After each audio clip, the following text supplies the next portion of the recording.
Look, dude, we're stoked to finally get you on here. Fuck yeah! We've been trying to get this to happen for a while. I've seen you guys online. I've been watching your shit, like hyping up that. our songs and shit. So I appreciate it. I feel like I kind of know you guys already. That's it. That's normally the opposite way. Like, you get we talked about this yesterday with some of the guys from Mag Park. When you like see someone online, you kind of feel like you know them, but you've never met. So you do get that all the time from like people who like watch the band and see like behind the scenes and think they know you, but you don't know them at all. No, strangely, this is going to sound a bit weird, but I had the same thing when I went to a zoo in the UK. You know when you see someone you've seen, like, on TV and shit? Yeah. I saw a tiger, and I was like, that dude's fucking famous. Do you know what I mean? You. I actually felt, I had that thing of like, no, I don't see that shit much in the UK. Do you know what I mean? I was like, fucking, yeah, dude. Was there no tigers in the UK? No. What? Not in zoos? In zoos? Oh, I just when I thought you couldn't get dumber, No. I thought you dropped. Tiger. I can and I fucking will. It's probably how I explained it. Yeah, there's no tigers in the wild in the UK, but I went to the zoo and I was like, that fucking tiger's famous to me. Just strolling through London. I had like a laminate on and shit, swabbing around. I was like, fuck. Oh, he works here. Cool. How do you find? I mean, you guys have done Australia a few times. I assume you did like the koala thing the first time you were here. Oh, dude. When we did the koala thing, the whole band lined up before me. This koala, mate, it was gonna rip my face off. Seriously, it like everyone hugged it, and you could see it getting a bit agitated. They're trying to feed it shit to calm it down. And then it was my turn. I was like, one, why is the ass of it square? I was like, is it real? And then I held it, and with everyone else, it kind of nestled in a bit, and it was chilling. It put both its hands up either side of my shoulder, and just turned around and looked me square in the eyes, and I was just like, this thing's gonna. What have you been saying about my butt? yeah, basically. I was like, this thing is gonna have me. So yeah, it was scary. But yeah, we've done stuff like that before, and like, yeah, it's fun. Feed kangaroos and all that sort of shit. Yeah, you gotta do a bit of that, haven't you? Yeah. It's like a rite of passage when you're touring Australia. I feel like you got to do those things. Okay, so the question we've been asking: where's your favorite place to play in Australia? Because it's controversial. I would love to know your opinion. Cities favorite to play when Wollongong. Wollongong? Yeah. We I love tried Wollongong. I tried to be funny then. No, like everything's got a different vibe. Obviously, like Melbourne's kind of like the place where it just like kicks off and stuff like that. But like for example, today's show was fucking unreal. Like we had a great time. So. Because obviously there's a very different aesthetic to this stage versus yesterday. Yesterday you were in like a kind of tunnely hangar thing. Yeah. Do you prefer that like enclosed vibe? Or by the way, this is the song you know, Johnny. Oh yeah. Okay, I didn't know this band. This is Boom Crash Opera. They're like a classic Aussie rock band, and yeah, I only know one of their songs. Well, I thought I did, and then Nate's like, "No, you definitely know the bigger one. This song's got like 18 million plays or some shit." It's a big Fuck one. yeah. Yeah. The question I got asked is, where was I going with it? What was I saying?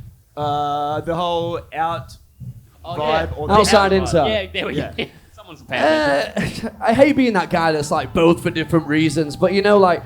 If you're outside in the sunshine, the vibe's nice, you know what I mean? I mean, it's fucking snowing in the UK, so the fact that we're outside today, it wasn't raining and shit, and the sun was out, it was so nice, but the energy that is held in a building is kind of unmatched. So, you know, for different reasons.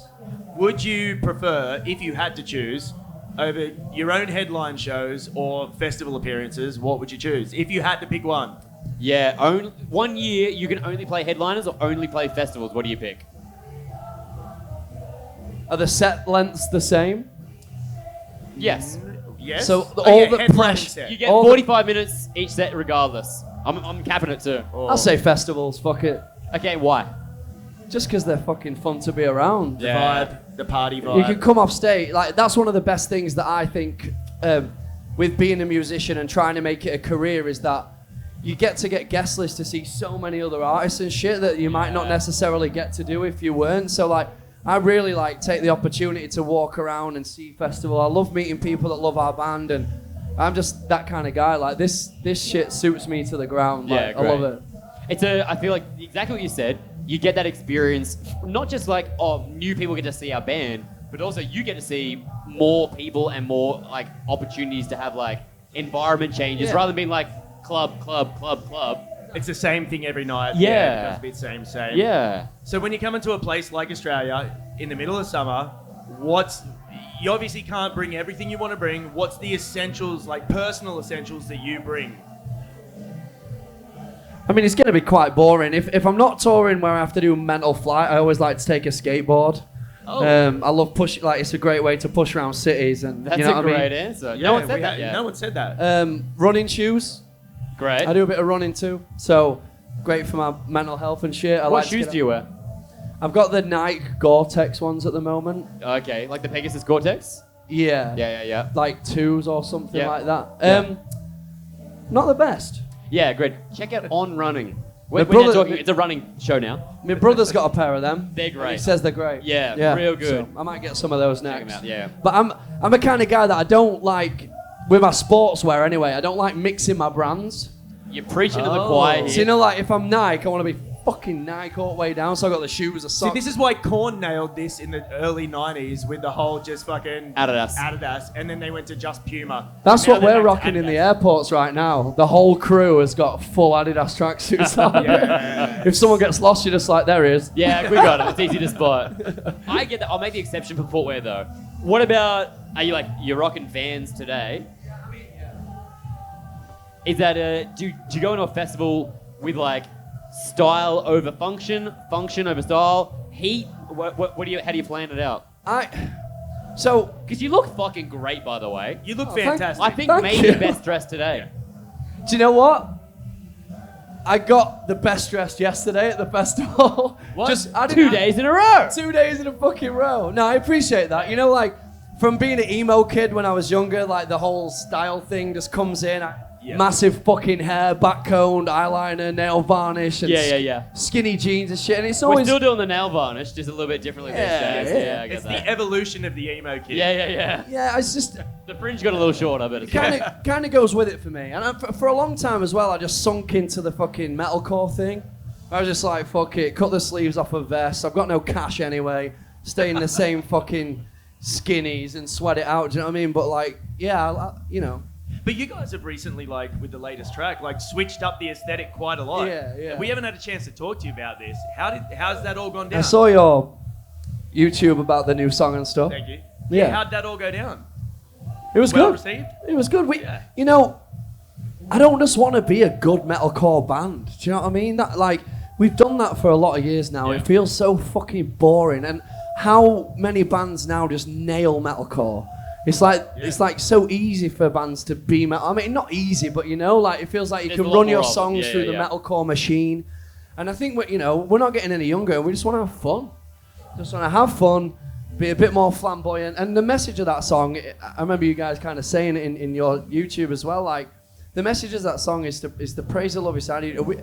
At the end of the day, we're entertainers, you know. And whether not everybody's trying to spin kick someone in the fucking mosh pit, you know. There's people, especially now our band's growing. People are watching us from the back of the field. You know what I mean? Yeah. And we want to appeal to as many people as possible. We never want to isolate ourselves into a pigeonhole genre as such. We're always trying to evolve and challenge ourselves. And it's just about, you know, you might have someone who likes drum and bass that walks past and stumbles across our set, and they could just stand at the back and vibe it out. Yeah. And that for us was just having a go at a bit of that, really. You just kind of touched on there, being like someone might like drum and bass or something like that. You said this is the type of festival that is, I think, great for that because there's Diverse like enough, you can yeah. like any type of artist and still get into it. And that's how shit is now. Yeah. I think when I was a kid, like, if you listen to metal, you just fucking didn't listen to anything else, or at least didn't admit it. You know what I mean? You're like, oh, fucking into metal, and that's fucking it. Yeah, exactly. But now, like, music's so, you know, it's so easy to get hold of shit now. Just click a few buttons, you find a new band. So I think that whole stigma's falling away, and people are just like, yeah, I like fucking... I've been listening to Kylie Minogue's new tune, Padum, this morning. It's fucking banging. You heard it here first. yeah, Yeah, Kylie Minogue. An Aussie reference. Should be on there next as well. Good Things though. You like what you Yeah, for like at sure. the end of the day, don't you? You don't really get to choose that. It's kind of, you hear it and you love it, or... Well, that's the other it's thing just- with the sort of adding other elements into the music. You know, like, you only get a career in this for a certain amount of time, and it could be gone like that. So, at what point do you turn around and say, you know what? It's about time that I felt like I owe it to myself to put some of my other influences in. Yeah, and that, you know, that's what we're trying to do, but at the same time, that can be tough. You know, compromising with 4 other dudes, 5 including me, that all have an insane DIY punk rock work ethic, but all want their influences crammed in. It can just be a tough thing. And I think that, you know, that's why you get such a mashup of stuff happening with Sleeps at the moment. And, you know, we kind of might sound like a little bit of placebo here, but then there Sean's messing with fucking vintage Prodigy sound. So we're just trying to be as organic as possible and just letting that be free. I think when you're up and coming in the music business, you're so worried and scared about upsetting your fan base because you're young and you want to carry on doing it. But our fan base and the Sleep Society that we have going on proves that, you know, they're going to stick by us. So it allows us to be a bit more confident, a bit more free, and just experiment a bit more, which is it's a nice taste for us in the studio. Yeah, for sure. In terms of all the different diversity of tastes, do you guys, like, say you're at a festival like today, and you guys are going to go off and watch bands, would you go watch together? Do you have the same sort of taste in who you'd watch, or you'd all split off to different things? 50-50. Okay. There's definitely, like, tons of bands that we all fucking adore together, but there's also a lot of shit. You know, I went to watch Russian Circles on my own recently. Yeah. You know, it's just one of them things, you know. Yeah. And it's all time relative as well. Like, everyone's got so much shit on, do you know what I mean? Like, all my guys have just gone to the fucking beach and I'm sat here with you two, do you know what I mean? Well, the weather's not looking which is a pleasure. Great. It's a pleasure. Wow, okay. But, you know, that's just how shit happens. So, you know, I just watched Taking Back Sunday, and previously to that I'd heard a few little bad rumours that he wasn't great anymore. He sounded great. He fucking smashed it. Yeah, we watched yesterday Fair as well. play. They're on point and at that the moment. stage presence, oh my lord. Yeah, dude. Just, yeah. And it's so great as well because it's, like, I'm sure for you as well, that's one of the bands that were, like, the kickstarters of the whole scene movement. And to see them still going and releasing music and crushing is just great. I've been sick in rock clubs while that tune's been on so many fucking times. Do you know what I mean? Thanks for the memories, guys. We really appreciate that. And did you get a chance to see the headliners yesterday? Yeah, so when we first flew out, we flew into Auckland. Okay. We had a couple of days off to adjust from the jet lag, and then we went to see Biscuit. Great, yeah. Fucking fair play to Biscuit as well. We got in touch with them and said we'd love to come and see the show if we could get on the guest list. They sent us a fucking truck, like a van, picked us up outside the hotel. When we got there was like drinks on ice, and then they shuttled us back and we just had a shower and went to bed. I was like, fair fucking play. Thanks. You know for what? that. That's really cool to hear. I was like, thank you, like, fair play. I feel like that also shows that they're still in touch with the current scene and what's up and coming in a I don't know if they know we are, but they may be out of style, but they're not out of touch. They might have just heard our new single, eh? Well, dude, we're stoked to have you here. You crushed it again today, so well done. Thank you. To be honest with you, I was worried about my voice. You sounded great. And I think I did, yeah. Yeah, you did. You sound great. Yeah. I think I did. If I don't say so myself. If you'd have asked me that yesterday, I'd have been like, you know, it was all right. But I felt good today. I think I'm getting over jet lag and that sort of thing, so I felt good. Brisbane might be even better. It will be. Let's end it will strong. Be. Brisbane, you get to party as well, right? Yeah? Fuck yeah. I'm looking for some weed. Yeah, we'll do it. Dude, it's a pleasure. We'll have to get you back on the channel for a long form one. Dude, I've been watching you guys. I like what you're doing. It's really fun. Thank you very much for having me. Appreciate it. Thanks, bud. Safe. Thanks, brother.